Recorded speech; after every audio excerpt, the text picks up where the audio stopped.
بنی امیہ میں موسیٰ بن محمد سلیمان ہاشمی سب سے زیادہ عیاش اور بے فکر تھا۔ رات دن کھانے پینے، پہننے اور خوبصورت لونڈیوں کے ساتھ مشغول ہونے اور آرام طلبی اور تن پروری کے سوا کوئی کام دین و دنیا کا نہیں کرتا تھا، اور حسن صورت بھی اللہ تعالیٰ نے اسے اس درجہ عطا فرمایا تھا کہ دیکھنے والا بے اختیار سبحان اللہ بول اٹھتا تھا۔ چہرہ ایسا روشن تھا جیسے 14ویں رات کا چاند۔ غرض اللہ تعالیٰ نے اس کو ہر طرح کی نعمت، دنیاوی رحمت عطا فرمائی تھی۔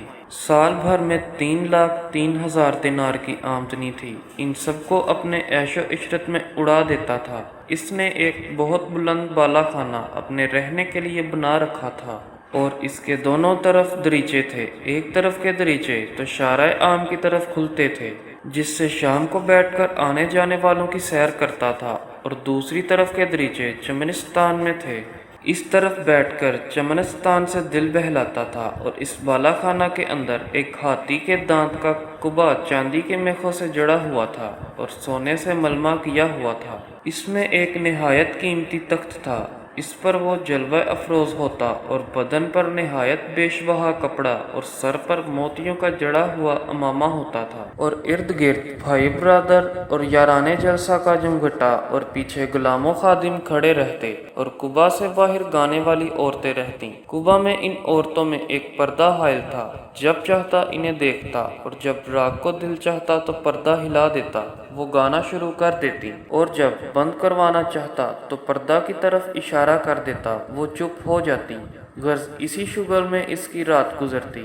رات کو یارانے جلسہ اپنے اپنے گھر چلے جاتے تھے، اور وہ جس کے ساتھ چاہتا تھا خلوت کرتا تھا، اور صبح کو شطرنج اور نرد کھیلنے والوں کا کھاڑا جمتا۔ کوئی اس کے سامنے بیماری یا موت یا کسی ایسی شے کا جس سے غم پیدا ہو ذکر نہ کرنے پاتا۔ کایات اور عجیب و غریب باتیں جن سے ہنسی دل لگی ہو اس کے سامنے ہوتی، اور ہر روز نئی نئی پوشاکیں اور قسم قسم کی خوشبوئیں استعمال کرتا۔ اسی حال میں اسے 27 برس گزر گئے۔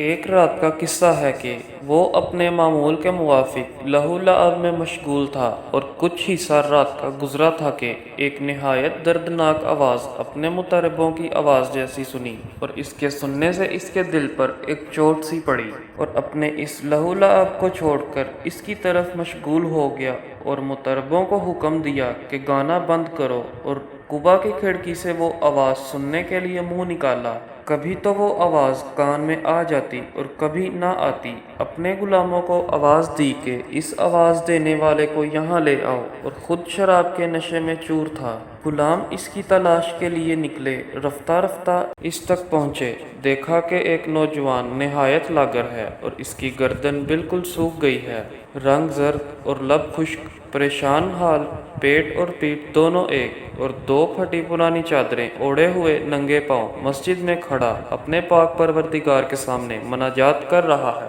انہوں نے اسے مسجد سے نکالا اور ساتھ لے گئے، اور کچھ بات چیت اس سے نہ کی، اور اسے لے جا کر سامنے کھڑا کر دیا۔ اس نے دیکھ کر پوچھا، یہ کون ہے؟ سب نے عرض کیا، حضور یہ وہی آواز والا ہے جس کی آواز آپ نے سنی۔ پوچھا یہ کہاں تھا؟ کہا کہ مسجد میں کھڑا ہوا نماز میں قرآن پڑھتا تھا۔ اس سے پوچھا تم کیا پڑھ رہے تھے؟ کہا میں کلام اللہ پڑھ رہا تھا۔ رئیس نے کہا ذرا ہم کو بھی سناؤ۔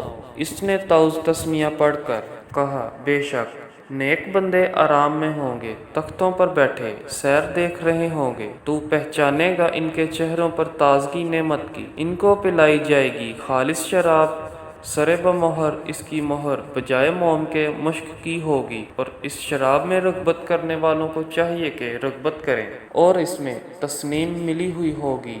وہ ایک چشمہ ہے جس سے مقرب بندے پئیں گے۔ یہ آیت پڑھ کر اس سے کہا ارے دھوکے میں پڑے ہوئے، وہاں کی نعمتوں کا کیا بیان ہے؟ وہ کہاں؟ اور تیرا یہ قبا اور مجلس کہاں؟ وہاں تخت ہیں، اور ان پر بچھونے اونچے اونچے ہوں گے، اور ان کے استر استبرق کے ہوں گے، اور سبز قالینوں اور قیمتی بچھونوں پر تکیہ لگائے ہوئے بیٹھے ہوں گے، اور وہاں 2 نہریں بہتی ہیں، اس میں ہر میوہ کی 2 قسم ہیں، نہ وہاں کے میوے کبھی ختم ہوں گے اور نہ ان سے کوئی جنتی کو روکنے والا ہوگا۔ بہشتے بری کے پسندیدہ عیش میں ہوں گے اور ہمیشہ سایہ اور چشمہ میں رہیں گے، اور جنت کے پھل دائمی ہیں، اور یہ سب تو متقیوں کے لیے ہیں۔ اب کافروں کی سنیے، ان کے لیے آگ ہے، اور آگ بھی ایسی کہ جس میں ہمیشہ ہمیشہ رہیں گے، اور عذاب کبھی ہلکا نہ کیا جائے گا، اسی میں نا امید پڑے رہیں گے۔ اور جب انہیں منہ کے بل گھسیٹیں گے تو ان سے کہا جائے گا یہ عذاب چکھو، غرض کہ ان پر طرح طرح کا عذاب ہوگا۔ جب اس ہاشمی نے یہ سنا تو بے اختیار اٹھا اور اس جوان سے لپٹ کر چلا چلا کر رونے لگا، اور اپنے سب لوگوں کو کہا کہ میرے پاس سے چلے جاؤ، اور خود اس نوجوان کو لے کر گھر کے صحن میں آ کر ایک بورے پر بیٹھ گیا، اور اپنی جوانی کے رائگاں جانے پر افسوس اور حسرت اور نفس کو ملامت کرتا رہا، اور وہ نوجوان نصیحت کرتا رہا۔ صبح تک دونوں اسی میں مشغول رہے۔ ہاشمی نے اللہ تعالیٰ سے عہد کیا کہ کبھی حق تعالیٰ کی نافرمانی نہیں کروں گا، اور اپنی توبہ کو اس نے سب کے سامنے ظاہر کر دیا اور مسجد میں بیٹھا رہا۔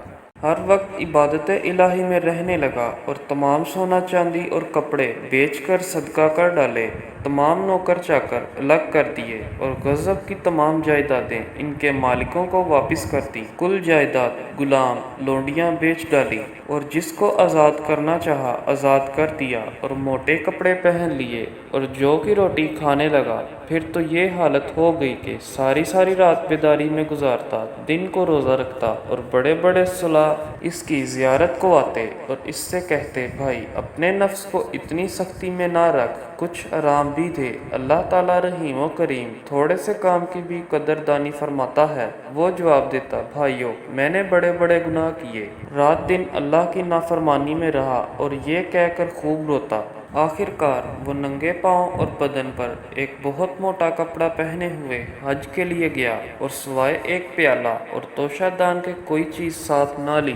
اسی حالت میں چلتے چلتے مکہ کو پہنچا اور حج کیا، اور وہیں اقامت کی اور مر گیا۔